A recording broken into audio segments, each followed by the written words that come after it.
عاملين ايه يا جدعان؟ بيتر كل لوكا في تحقيق جديد. النهارده هتشوفوا اسوأ محتوى حصل على النت بعد محتوى الرياكت طبعا يعني. قبل ما نبدا بس يا جدعان، انا عملت سيرفر ديسكورد هنبقى نصور فيديو مع بعض فيه وكده يعني، فبخش هسيب لكم اللينك تحت اللي هو يعني عامل فيها يوتيوبر وكده. بس ماشي نبتدي بالست الطيبه دي. تعالوا يلا يا عيال عشان ادي كل واحد مصاريفه.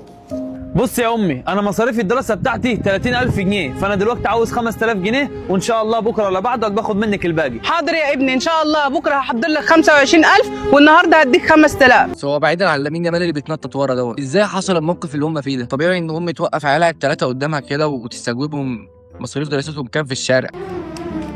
ادي 1000 جنيه يا بنتي اهو. ماشي يا امي. يلا شوف انت رايحه فين.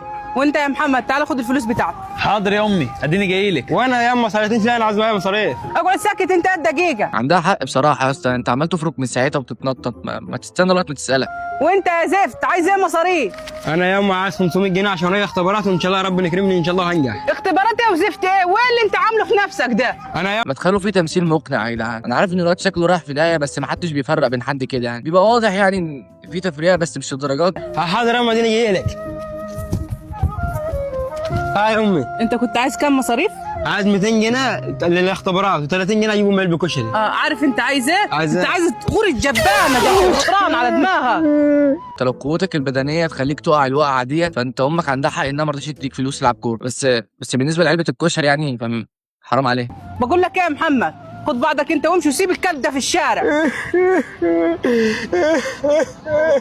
الاختبارات بتضيع عليا. هو عشان اسود يعني؟ انا مش مكمل فيديو العنصري ده يا جدعان، او حتى لو ابيض بصراحه يعني الواد مستفز.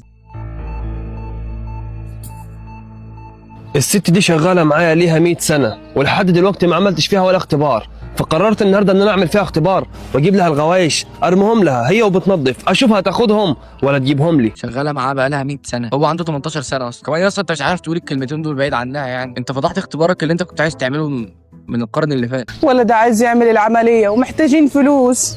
ايه ده؟ دهب؟ يا ما انت كريم يا رب. ايه الدهب ده كله؟ ده دول جو في وقتهم، ولدي محتاج عمليه وممكن يموت، وانا دلوقتي لقيت الدهب ده اخده وابيعه واعمل العمليه لولدي. بس ازاي هقبل حرام على نفسي؟ بيتكلموا كتير فشخ يا جدعان. ابنك مات خلاص وانت بتفكري اصلا. الناس دي يا جدعان على قد ما فيديوهاتها بتعصبني وبتنرفزني، بس انا ما بقدرش، مش عارف بكملها ليه. انا بتكسف اقول للناس ان انا اسمع الفيديوهات دي، بس الناس دولت ولا حاجه بالنسبه للناس اللي هوريها لكم دلوقتي. خلاص يا عم دقيقتين وهكون عندك. سلام. يخرب بيت ريحة برفانك يا ماما، السكن الجديد مدوخ المنطقة كلها. يخرب بيت ريحه برفانك فعلا يا دوشه، انا سمامه من عندي والله. تنجز يا عم، بقول لك ابنك اتسرق. ايه ده دوشه؟ انت ازاي يا ابني تسيب مدينتي وتيجي تعيش هنا؟ ده انا كنت بحسدك ايام الجامعه. ما انت عارف يا اخويا ايمن. يا ام سوسي هكتب على جزمتي الحب من سكاتي فايقه ولا اطلع فوايق. العيال دي شارع الشارع اللي هم بيصوروا فيها يا جدعان. كمان والله انتوا فاهمين المناطق الشعبيه غلط خالص، وربنا انتوا نضاف فشخ. بس دوشه يجي منه شويه عشان ريحه برفان. رايح فين يا صاحبي؟ طالع البيت عندي. وبعدين ايه اللي معدك هنا؟ دي ام سوسي كاتبه على باب الحاره كبوا القطر، سمعت؟ ولا الودان منمله. مسوسي ايه يا اسطى؟ عايز تبين انك صايع وخلاص يعني، فبتجيب اي حاجه عشان تبان ابن بلد وابن حاره والكلام ده. ما تعبرنا يا اللي مدمرنا، مش عيب لما يكون البيت قصاد البيت وما نتعرفش على بعض؟ انا شرفني ان انا اتعرف عليك، بس مش هينفع عشان سناني وجعاني. لو تعرف كافيه كويس تعال نروح نقعد فيه. سنانك وجعانه والله كلنا دوشه، بس ايه علاقه سنانك بانك عايز تعرف عليها؟ عامه العيال دي بتعمل حاجه ذكيه فشخ، بيجيبوا بقى مشاهدات عليه، بيصوروا جزء واحد بس وبطف على وشي لغايه الجزء الثاني، فالناس بقى تخش تدور على الجزء الثاني ما يلاقوش، فيقعدوا بقى يسمعوا الفيديوهات كلها، فبيجيبوا بقى مشاهدات عليه. فبالنسبه لكده يعني هعمل الجزء الثاني من الفيديو دوت، خشوا دوروا بقى. انا عايز اعمل الجزمه دي يا حبيبي. حبيبك يا بيه.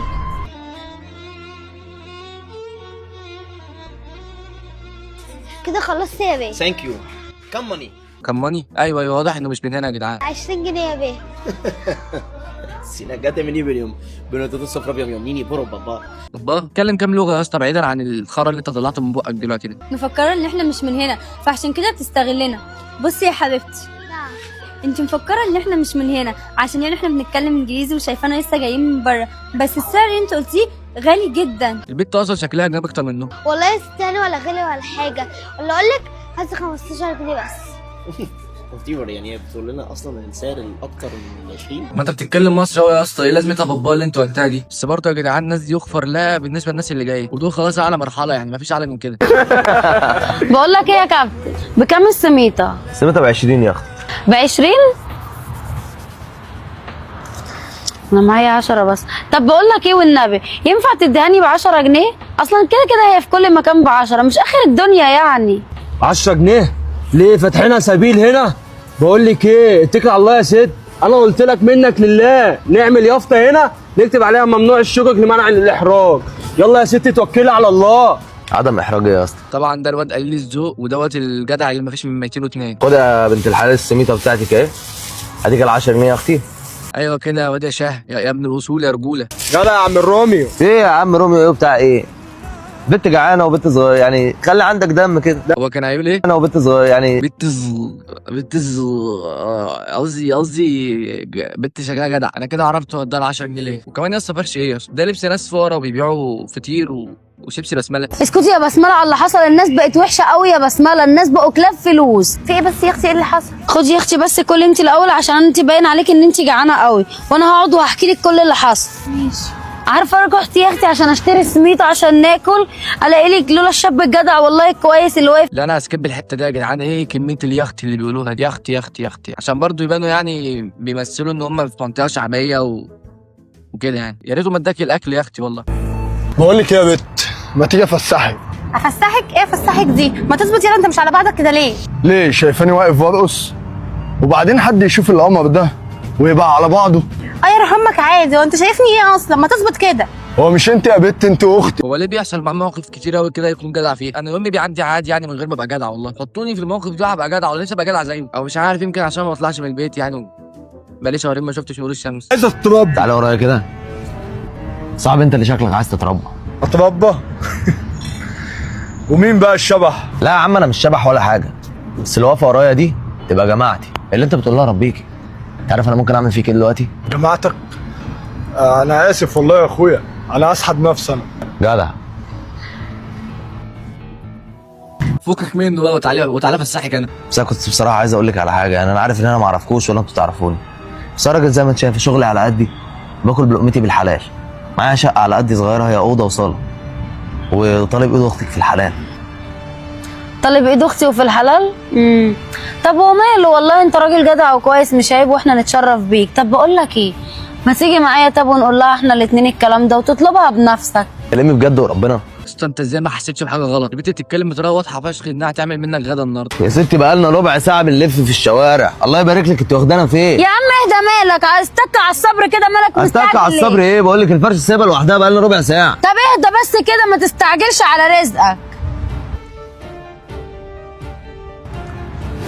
يا زباله يا حيوان يا واطي يا قليل الادب بقى، جايبني انا وبتعمل فيا كده؟ يا ست اللي انت بتعمليه ده انت اتجننتي ولا ايه؟ عشان انت راجل ناقص. في ايه يا اختي بس فهميني؟ الزباله ده يا بسمله جايبني لغايه هنا وعايز يتحرش بيا. ايه؟